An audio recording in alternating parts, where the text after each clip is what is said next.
नमस्कार मित्रांनो, मी बाबा ज्ञानचौद.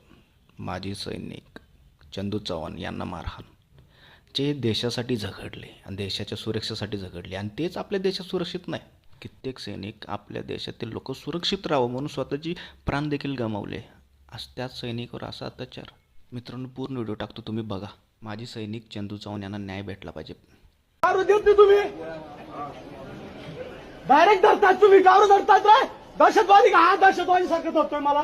नाव सांग, तुझ्या घरी येतो माझ्या बायकोला घेऊन, सांगतो मी कसं काय करतो मग आंदोलन. मग मारतात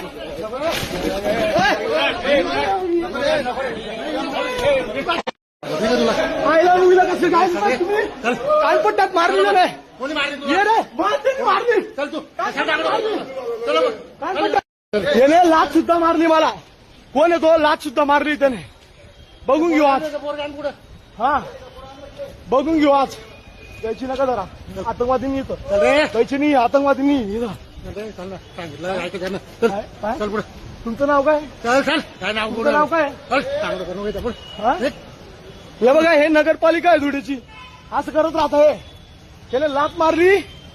अरे हे दुःख सैनिकाचं.